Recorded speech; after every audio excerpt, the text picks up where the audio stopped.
Selamat datang di channel Teman Tidur. Di channel ini, seperti biasa saya akan kembali lagi dengan membawakan sebuah cerita yang tentunya semoga saja dapat menemani aktivitas kalian semua. Yuk, daripada kita lama-lama, langsung saja kita masuk ke dalam. Ceritanya, Parjo dan Sumi adalah pasangan suami istri yang telah merantau di Jakarta selama 5 tahun. Mereka berasal dari sebuah desa kecil di Jawa Tengah, tempat keluarga besar mereka tinggal. Setiap tahun, menjelang Lebaran, keinginan untuk pulang kampung selalu menggebu-gebu. Namun, kondisi ekonomi yang pas-pasan membuat impian itu sulit terwujud. Parjo bekerja sebagai buruh bangunan dengan penghasilan yang tidak menentu. Kadang ada proyek, kadang tidak. Sementara Sumi bekerja sebagai penjaga toko kain milik Pak Herman, seorang pengusaha yang cukup dikenal di daerah tempat mereka tinggal. Upah yang didapat Sumi memang cukup untuk kebutuhan sehari-hari, tetapi tidak cukup untuk menabung banyak. Malam itu, Sumi duduk di sudut kamar kontrakan mereka yang sempit, menghitung lembaran uang kertas yang berhasil ia tabung selama beberapa bulan terakhir. Wajahnya muram. "Mas, tabungan kita masih kurang banyak. Bahkan untuk ongkos bus saja belum cukup," keluhnya sambil menatap Parjo yang sedang duduk di lantai. Menyesap kopi dari gelas plastik, Parjo menghela napas panjang. Ia tahu istrinya sangat ingin pulang. Sudah 3 tahun mereka tidak bertemu orang tua dan sanak saudara di kampung. "Ya mau gimana lagi, Mi? Aku udah coba cari kerja sampingan, tapi nggak ada yang bisa kasih bayaran cepat." Sumi menggigit bibirnya, berpikir keras. Besok adalah hari terakhir toko kain tempatnya bekerja buka sebelum libur Lebaran. Mungkin ia bisa meminta uang pinjaman ke Pak Herman, tapi Sumi ragu. Sebab Pak Herman terkenal sebagai orang yang tidak mudah meminjamkan uang tanpa jaminan keesokan harinya. Dengan perasaan campur aduk, Sumi memberanikan diri menemui Pak Herman di ruangannya. Laki-laki itu sedang duduk di balik meja kayu besar, membolak-balik buku catatan keuangan dengan kening. Berkerut. "Ada apa, Sumi?" tanyanya tanpa mengangkat wajah. Sumi meremas ujung kerudungnya, merasa gugup. "Maaf, Pak. Saya mau minta tolong. Saya dan suami ingin mudik, tapi uang kami kurang. Apa Bapak bisa membantu? Saya janji akan mengembalikannya setelah Lebaran." Pak Herman mendongak, menatap Sumi dengan sorot mata tajam. Ia tidak langsung menjawab, melainkan tersenyum tipis sambil mengetukkan jemarinya di meja.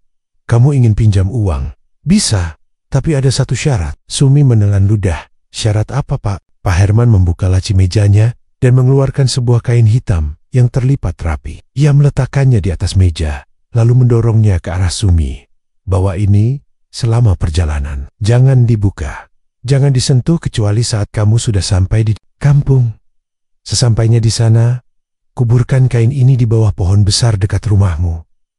Setelah itu, lunas sudah utangmu padaku." Sumi menatap kain itu dengan perasaan tidak nyaman. Ada sesuatu yang aneh dari cara Pak Herman berbicara.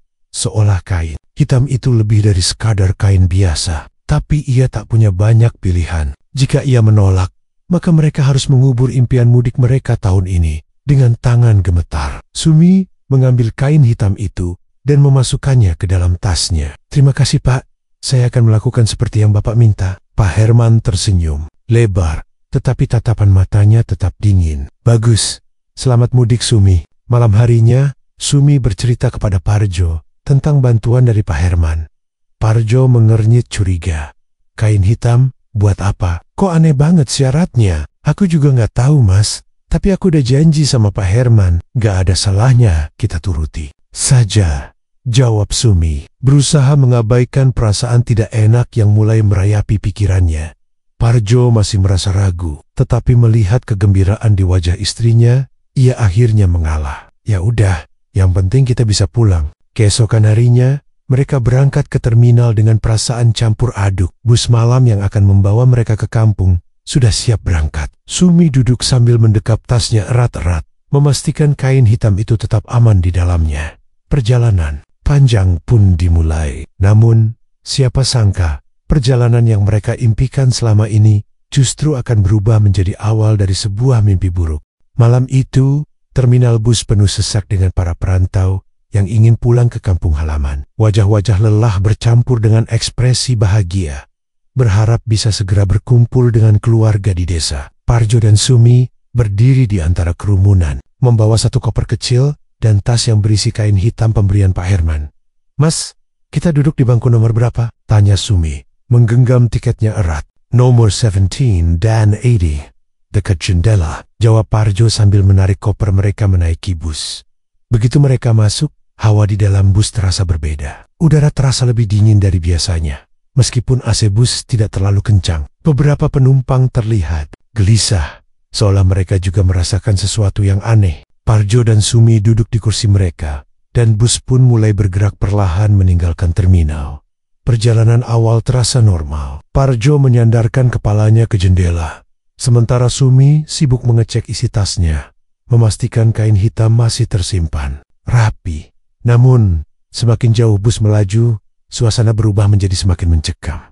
Hawa dingin mulai menusuk tulang. Sumi menarik salnya, mencoba menghangatkan tubuhnya. Ia merasa ada sesuatu yang tidak beres. Sekilas, ia mendengar suara bisikan samar dari arah belakang bus. Awalnya ia mengira itu hanya suara para penumpang yang sedang berbicara pelan. Tapi, semakin lama, suara itu semakin jelas. Sumi, Sumi, Sumi, menegang. Matanya melirik ke arah Parjo, yang tampaknya tidak mendengar apa-apa dan tetap terlelap. Sumi menoleh ke belakang, namun yang ia lihat hanyalah penumpang lain yang tertidur atau sibuk dengan urusan masing-masing.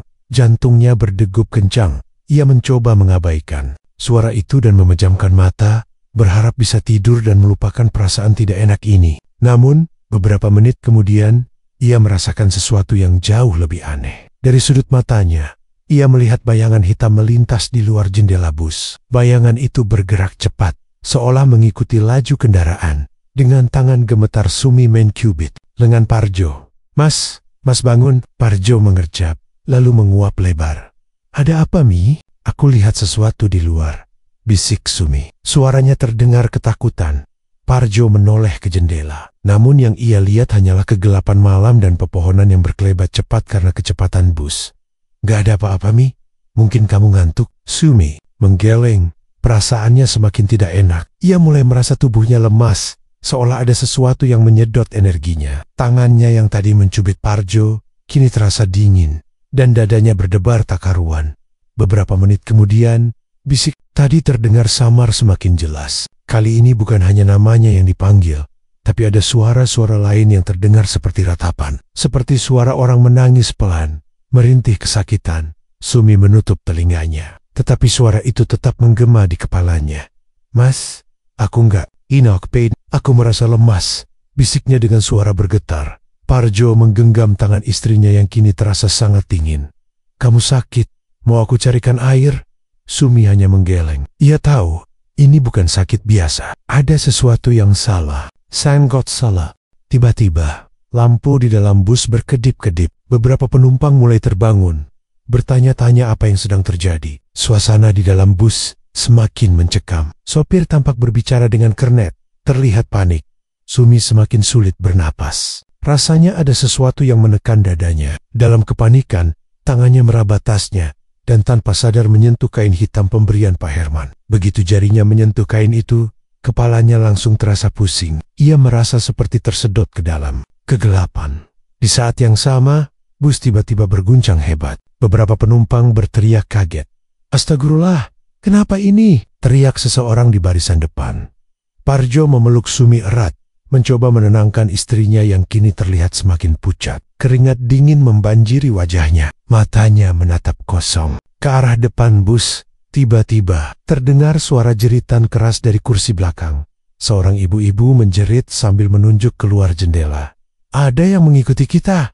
Itu bukan manusia." Parjo menoleh dan melihatnya. Sesuatu yang menyerupai sosok manusia berdiri di pinggir jalan, namun tubuhnya hitam pekat dengan mata merah menyala. Sosok itu bergerak melayang, mengikuti laju bus dengan kecepatan yang tidak wajar.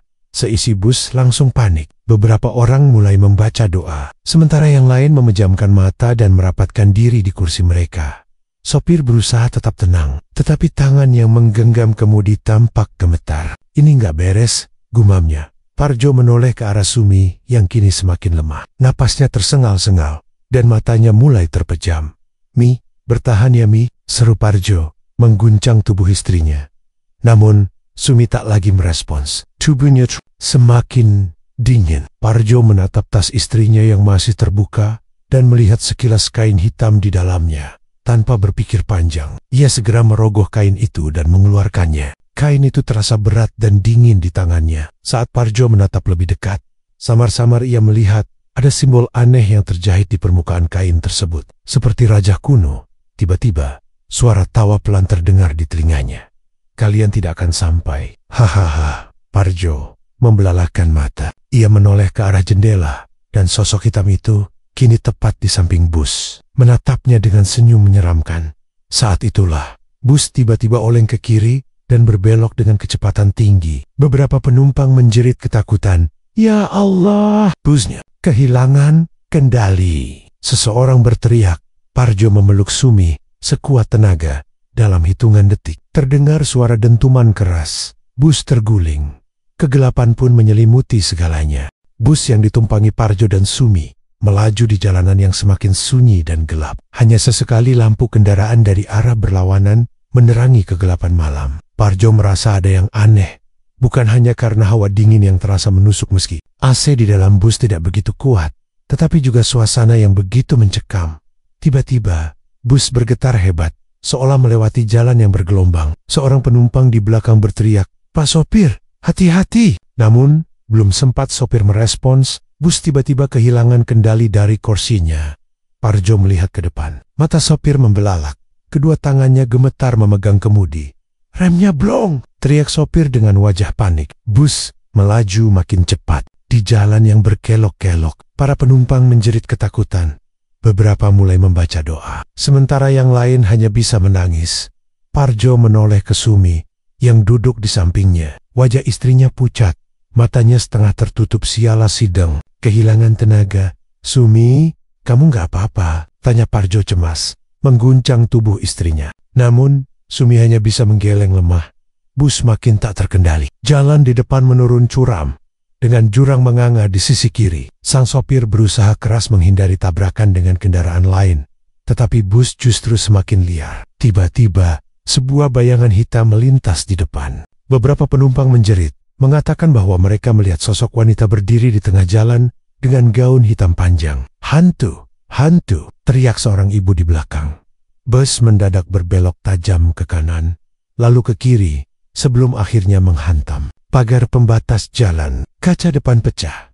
Suara benturan keras menggema. Dalam sekejap, bus terguling dan terjun ke jurang. Parjo merasakan tubuhnya terlempar ke sana-sini di dalam bus. Teriakan ketakutan memenuhi udara sebelum semuanya berubah menjadi suara hantaman dan dentuman besi yang beradu. Setelah beberapa detik yang terasa seperti selamanya, keheningan menyelimuti. Parjo terbatuk. Rasa perih menjalar di lengannya yang terluka. Dengan susah payah, ia mencoba bergerak. Di sekelilingnya, suara rintihan terdengar. Beberapa penumpang terlihat terjepit di antara bangku-bangku yang hancur. Sumi, Parjo segera mencari istrinya. Matanya menyapu sekeliling. Tetapi ia tidak melihat Sumi di kursinya. Parjo merangkak di antara puing-puing, memeriksa setiap sudut bus yang remuk. "Sumi, jawab aku!" teriaknya. Namun, tidak ada jawaban. Sumi menghilang. Ketakutan mulai merayapi hati Parjo. Ia berusaha keluar dari bus yang kini terbaring miring di dasar jurang. Dengan tubuh yang penuh luka, ia memanjat keluar melalui jendela yang pecah. Di luar, udara malam terasa dingin menusuk. Tulang, beberapa penumpang yang selamat juga mulai keluar dari reruntuhan. Wajah mereka dipenuhi ketakutan dan kesakitan. "Ada yang lihat istri saya, Sumi?" tanya Parjo dengan suara putus asa. Namun, semua orang menggeleng. Beberapa orang bahkan mengatakan mereka tidak ingat melihat Sumi di dalam bus sebelum kecelakaan terjadi. Parjo tersentak. Bagaimana mungkin Sumi menghilang begitu saja? Tiba-tiba, ia teringat sesuatu kain hitam yang diberikan Pak Herman kepada Sumi. Apakah ini ada hubungannya dengan kecelakaan ini? Parjo merasakan sesuatu yang jauh lebih mengerikan sedang terjadi. Sesuatu yang tidak bisa dijelaskan hanya dengan logika biasa. Di kejauhan, terdengar suara sirene ambulans dan mobil polisi mendekat. Namun bagi Parjo, semua itu tidak lagi penting. Yang ada di pikirannya hanya satu, menemukan Sumi, bagaimanapun caranya. Parjo pulang ke Jakarta dengan perasaan hancur. Tubuhnya masih penuh luka, tetapi luka di hatinya jauh lebih dalam. Sumi telah menghilang tanpa jejak dalam kecelakaan maut itu. Dan tidak ada yang tahu Kemana ia pergi? Hanya rasa curiga yang terus mengusik pikirannya, membawa pikirannya kembali pada satu sosok Pak Herman. Sejak awal, Parjo merasa ada yang tidak beres dengan bos istrinya itu. Tawaran pinjaman uang yang terlalu mudah, kain hitam misterius yang diberikan kepada Sumi, dan sekarang hilangnya Sumi tanpa jejak. Semua ini tidak bisa dianggap kebetulan. Parjo harus mencari tahu kebenarannya. Dengan langkah tertatih, ia kembali ke rumah kontrakannya. Tempat itu terasa lebih sepi dari biasanya. Tak ada lagi suara Sumi yang menyambutnya. Tak ada aroma masakan sederhana yang biasa menemani kepulangannya. Parjo hanya bisa terduduk di lantai, menatap kosong ke arah dinding. Namun, ia tidak bisa tenggelam dalam kesedihan. Ia harus bertindak. Keesokan harinya, Parjo mendatangi tempat kerja Sumi. Beberapa karyawan masih mengenalnya sebagai suami Sumi. Dengan suara bergetar, ia bertanya kepada mereka tentang Pak Herman. Pak Herman? Dia memang orangnya aneh, komis. Tahu ada sesuatu yang tidak beres dengan dia, ujar salah satu karyawan, seorang pria parubaya bernama Budi. Maksudnya, Parjo menajamkan pendengarannya. Beberapa karyawan sebelum Sumi juga menghilang secara misterius. Awalnya, kami pikir mereka berhenti kerja dan pergi begitu saja. Tapi, setelah beberapa waktu, kami sadar kalau mereka hilang tanpa kabar, tanpa pamit, persis seperti Sumi. Lanjut Budi dengan suara lirih. Parjo merasa jantungnya berdetak lebih cepat. Ada yang pernah melaporkan ini ke polisi? Budi menggeleng. Tidak ada bukti, tidak ada petunjuk. Bahkan keluarga mereka pun tidak tahu kemana mereka pergi. Parjo merasakan kengerian merayapi tulangnya. Ia harus menemui Pak Herman sendiri.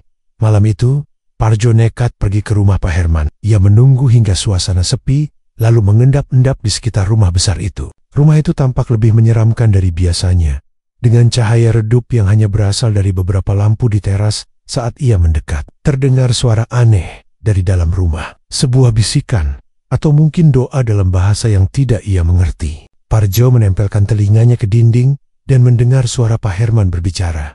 Tumbal sudah diambil. Sekarang saatnya kekuatanku bertambah. Parjo mundur dengan napas memburu. Kata tumbal menusuk pikirannya seperti belati. Apakah Sumi telah dijadikan korban dalam ritual mengerikan ini?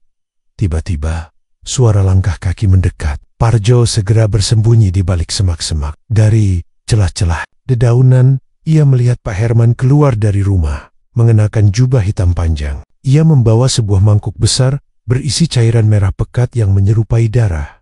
Dengan langkah perlahan, Pak Herman berjalan ke halaman belakang. Parjo mengikuti dari kejauhan, memastikan tidak ada yang menyadari keberadaannya. I melihat Pak Herman menuju sebuah altar batu yang tersembunyi di balik pepohonan rindang. Di atas altar itu, terdapat patung berbentuk menyerupai makhluk berkepala binatang dengan mata merah menyala. Parjo menahan napas saat melihat. Pak Herman menengadahkan kedua tangannya, lalu menuangkan cairan merah itu ke atas patung. Suara gemuruh terdengar samar dari dalam tanah, diikuti bisikan-bisikan yang seolah datang dari kegelapan. Aku harus pergi dari sini, gumam Parjo dalam hati. Namun, sebelum ia bisa melangkah mundur, ranting di bawah kakinya patah, menimbulkan suara. Pak Herman tersentak dan langsung menoleh ke arahnya.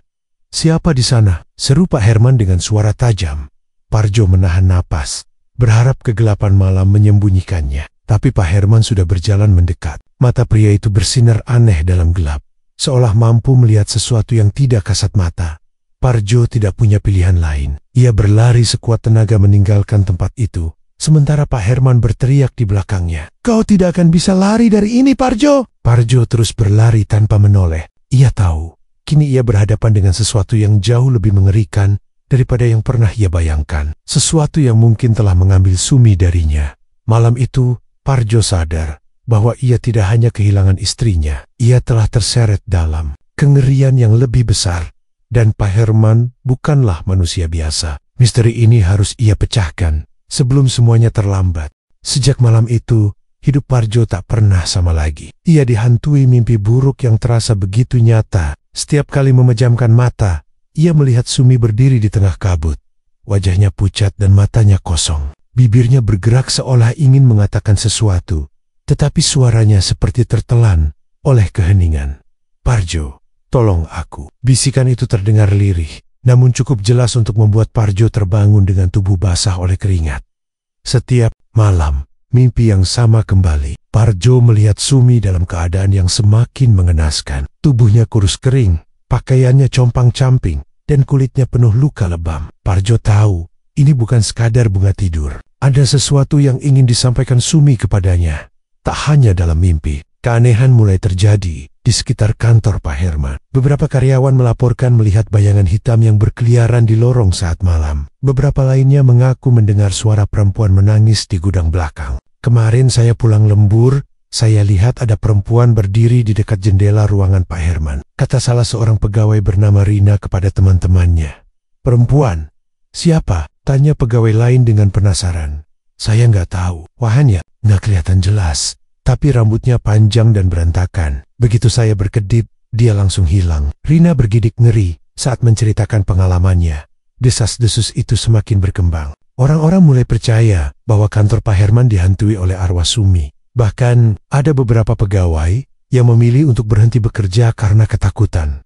Sementara itu, di rumahnya, Pak Herman mulai mengalami teror yang jauh lebih mengerikan. Setiap malam, ia mendengar suara langkah kaki di dalam rumah. Padahal ia tinggal sendirian. Barang-barangnya sering berpindah tempat tanpa sebab yang jelas. Dan yang paling menyeramkan, ia mulai melihat sosok perempuan berbaju putih berdiri di ujung kamarnya. Suatu malam, Pak Herman terbangun oleh suara ketukan di pintu kamar. Ketukan itu pelan, tetapi terdengar sangat jelas di tengah keheningan. Siapa? Tanya Pak Herman dengan suara gemetar. Tak ada jawaban, hanya ketukan yang semakin keras. Dengan tangan gemetar, ia berjalan menuju pintu dan membukanya. Tak ada siapa-siapa.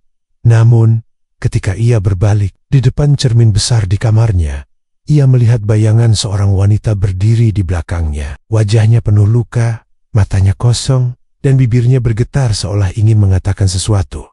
Pak Herman menjerit, jatuh tersungkur, dan merangkak ke sudut ruangan. Sosok itu perlahan mendekat, dan ketika mulutnya terbuka, suara berbisik memenuhi ruangan. Pak Herman, aku datang menuntut balas. Ketika Pak Herman mencoba berteriak, suara itu menghilang, digantikan oleh suara angin menderu yang berputar. Di dalam kamarnya, lampu berkedip-kedip, dan seketika ruangan itu kembali sunyi. Keesokan harinya, Pak Herman datang ke kantornya dengan wajah yang lebih pucat dari sebelumnya. Pegawai-pegawainya menatapnya dengan penuh tanda tanya. Ia terlihat gelisah, mudah tersinggung, dan sering berbicara sendiri. Pak Herman terlihat semakin aneh. Bisik seorang pegawai kepada rekannya. Iya, aku dengar dia semalam berteriak-teriak di rumahnya seperti orang kesurupan. Ketakutan mulai merayapi semua orang di sekitar Pak Herman. Mereka tahu ada sesuatu yang sedang terjadi, sesuatu yang berasal dari masa lalunya. Di sisi lain, Parjo semakin yakin bahwa arwah Sumi memang sedang menuntut keadilan. Ia tidak bisa membiarkan ini berlarut-larut. Dengan keberanian yang tersisa, ia memutuskan untuk kembali ke rumah Pak Herman. Kali ini untuk menghadapi pria itu secara langsung. Saat malam tiba, Parjo berdiri di depan gerbang rumah besar itu. Rumah itu terlihat lebih suram dari biasanya. Ia menarik napas dalam dan mendorong gerbang yang anehnya tidak terkunci. Ketika memasuki halaman, ia merasakan hawa dingin yang menusuk tulang. Setiap langkah yang diambil terasa berat, seolah ada sesuatu yang menahannya. Di dalam rumah, Pak Herman sedang duduk di kursinya dengan tatapan kosong. Parjo langsung berjalan ke arahnya dan berkata dengan suara lantang, "Pak Herman, aku tahu apa yang sudah Bapak lakukan." Di mana Sumi? Pak Herman tersentak. Matanya yang merah dan sembab menatap Parjo dengan ketakutan. Aku tidak. Apa yang kau bicarakan, Parjo? Bohong. Semua pegawai Bapak tahu bahwa ada banyak karyawan yang menghilang sebelum ini. Dan sekarang, arwah Sumi tidak akan diam sampai Bapak mengakui semuanya. Tiba-tiba, lampu di ruangan itu padam. Suhu turun drastis, dan suara angin menderu memenuhi rumah. Dari sudut ruangan, terdengar suara langkah kaki yang mendekat. Pak Herman membeku. Ia melihat ke arah lorong, dan di sana berdiri Sumi. Sumi yang dulu ia kenal, istrinya yang selalu ceria, kini berubah menjadi sosok menyeramkan dengan tatapan penyud. Ia berjalan perlahan, menyeret kakinya yang seakan berat. "Pak Herman, kau telah mengambil nyawaku." Suara Sumi bergema di seluruh ruangan. Pak Herman menjerit. Tubuhnya menggigil hebat. Ia berlutut, mengangkat kedua tangannya seolah memohon ampun. "Ampuni aku tidak bermaksud." "Itu bukan salahku, aku hanya mengikuti perintah." Tangisnya pecah. Namun, Sumi tidak berhenti. Ia terus mendekat, dan saat ia mengangkat tangannya, bayangan hitam muncul di sekelilingnya. Seluruh ruangan bergetar hebat, dan dalam hitungan detik, suara jeritan Pak Herman memenuhi udara. Parjo hanya bisa menutup mata. Ia tidak bisa menyaksikan apa yang terjadi selanjutnya. Ketika akhirnya suara itu mereda, ia membuka mata dan melihat Pak Herman tergeletak di lantai. Wajahnya membiru, matanya terbuka lebar, dengan ekspresi ketakutan yang membeku. Dan Sumi, ia sudah tidak ada lagi. Parjo hanya bisa terduduk, menatap tubuh tak bernyawa Pak Herman. Ia tahu keadilan telah ditegakkan. Namun, satu pertanyaan masih menggantung di pikirannya. Apakah Sumi kini telah tenang? Ataukah arwahnya akan terus berkeliaran, mencari keadilan yang lebih besar? Hanya waktu yang bisa menjawab. Malam itu, langit di atas rumah Pak Herman tampak lebih kelam dari biasanya. Angin berhembus kencang, membawa hawa dingin yang menusuk tulang. Beberapa warga yang melintas di depan rumahnya merasakan sesuatu yang janggal. Mereka berbisik-bisik tentang suara-suara aneh yang terdengar dari dalam rumah Pak Herman sejak beberapa hari terakhir. Keesokan paginya, rumah Pak Herman masih tampak tertutup rapat. Biasanya, asisten rumah tangganya sudah terlihat menyapu halaman atau membuka jendela. Namun, kali ini tidak ada tanda-tanda kehidupan. Warga mulai merasa curiga. Salah satu tetangga memberanikan diri mengetuk pintu, tetapi tidak ada jawaban. Bau anyir yang menguar dari dalam rumah semakin menguatkan dugaan bahwa ada sesuatu yang tidak beres.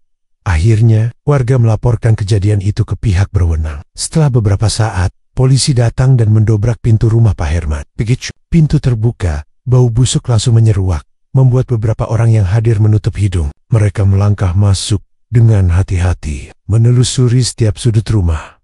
Di dalam kamar tidur utama, mereka menemukan tubuh Pak Herman tergeletak di lantai. Wajahnya membeku dalam ekspresi ketakutan yang luar biasa. Matanya melotot lebar, seolah melihat sesuatu yang sangat mengerikan sebelum ajal menjemputnya. Tubuhnya kaku dengan tangan mencengkeram leher sendiri, seperti sedang berusaha melepaskan diri dari sesuatu yang tidak terlihat.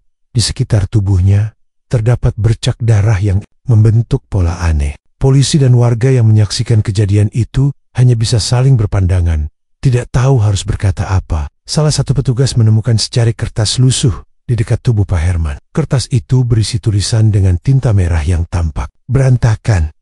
"Kau telah mengambil nyawaku, kini aku mengambil nyawamu." Berita kematian Pak Herman menyebar dengan cepat ke seluruh penjuru kota. Warga sekitar mulai menghubung-hubungkan kejadian ini dengan misteri menghilangnya beberapa karyawan Pak Herman di masa lalu. Mereka juga teringat kisah Parjo dan Sumi, pasangan yang mengalami kecelakaan tragis saat mudik. Banyak yang percaya bahwa arwah Sumi telah kembali untuk menuntut balas Parjo yang mendengar kabar ini. Hanya bisa duduk termenung di depan rumah kontrakannya. Ia masih belum bisa sepenuhnya menerima kenyataan bahwa istrinya telah tiada. Namun, di lubuk hatinya, ia merasa bahwa Sumi telah mendapatkan keadilan. Ia mengenang kembali malam-malam di mana ia dihantui oleh mimpi buruk tentang istrinya. Kini, semua itu telah berakhir. Namun, ada sesuatu yang membuat Parjo semakin yakin bahwa Sumi benar-benar kembali. Malam setelah kematian Pak Herman, Parjo bermimpi bertemu dengan Sumi dalam mimpi itu. Sumi berdiri di depan rumah mereka, mengenakan pakaian yang biasa ia kenakan sebelum berangkat kerja. Ia tersenyum, tetapi ada kesedihan di matanya. "Aku sudah membalaskan dendamku," ucap Sumi pelan. "Tapi aku tidak bisa kembali." Parjo mencoba mendekatinya, tetapi tubuh Sumi perlahan memudar. "Jangan bersedih, Mas. Aku akan selalu ada di sisimu, meskipun kita tak bisa bersama lagi," lanjutnya sebelum benar-benar menghilang. Parjo terbangun dengan air mata membasahi wajahnya. Ia tahu Sumi telah pergi untuk selamanya, tapi setidaknya ia bisa tenang karena istrinya tidak lagi terperangkap dalam dendam yang membelenggu. Sejak kejadian itu, rumah Pak Herman dibiarkan kosong. Tidak ada yang berani menempatinya. Beberapa orang mengaku melihat bayangan wanita berambut panjang di jendela kamar tidur Pak Herman. Ada juga yang mendengar suara tangisan pelan di malam hari. Kisah kematian Pak Herman menjadi legenda di lingkungan. Mereka dan arwah Sumi dipercaya masih menghantui tempat itu. Parjo akhirnya memutuskan untuk pulang ke kampung halamannya. Ia ingin memulai hidup baru, jauh dari bayang-bayang masa lalu. Namun, di setiap perjalanan mudiknya, ia selalu teringat akan Sumi. Setiap kali melewati jalur tempat bus mereka mengalami kecelakaan, ia merasa ada sepasang mata yang mengawasinya dari kejauhan. Mungkin itu hanya perasaannya, atau mungkin Sumi masih ada di sana, menjaga dan mengawasinya dari alam lain.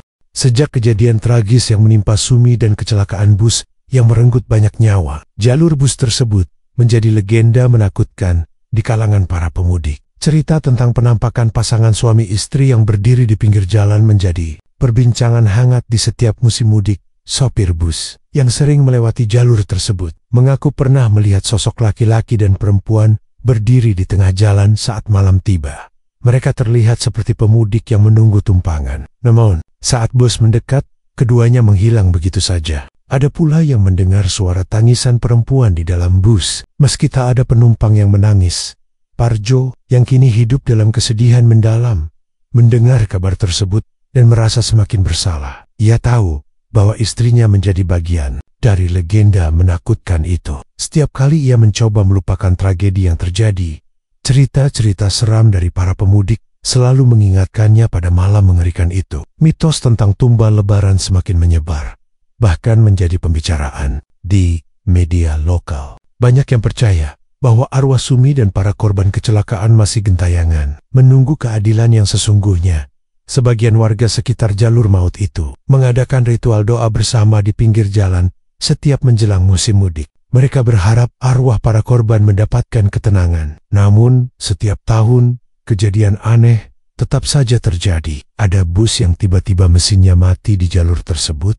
Ada pula yang banyak pecah tanpa sebab jelas. Beberapa pemudik yang melewati jalan itu merasakan hawa dingin menusuk tulang. Meskipun cuaca seharusnya hangat, suatu malam, seorang sopir bus bernama Darmawan mengalami kejadian mengerikan. Saat melewati jalur tersebut, ia melihat sepasang suami istri mengangkat tangan, meminta tumpangan karena merasa iba. Ia memperlambat laju bus dan bersiap menepi. Namun, ketika ia menoleh ke arah mereka, wajah keduanya pucat dengan mata kosong. Darmawan panik dan langsung tancap gas. Tetapi di kaca spion, ia masih bisa melihat sosok mereka berdiri diam, menatap busnya. Keesokan harinya, ia mengundurkan diri dari pekerjaannya karena trauma.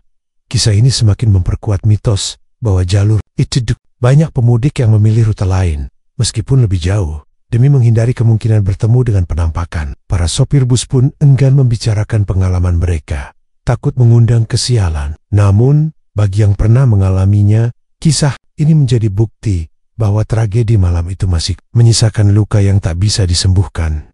Parjo akhirnya mencoba menghadapi ketakutannya. Ia pergi ke lokasi kecelakaan, membawa bunga dan membaca doa untuk Sumi. Dengan air mata yang mengalir deras, ia meminta maaf kepada istrinya atas semua yang terjadi. Ia berharap Sumi bisa beristirahat dengan tenang dan tidak lagi menghantui jalur tersebut. Namun, entah permintaan maafnya didengar atau tidak, kisah mistis tentang pasangan pemudik di jalur maut tetap hidup di tengah masyarakat.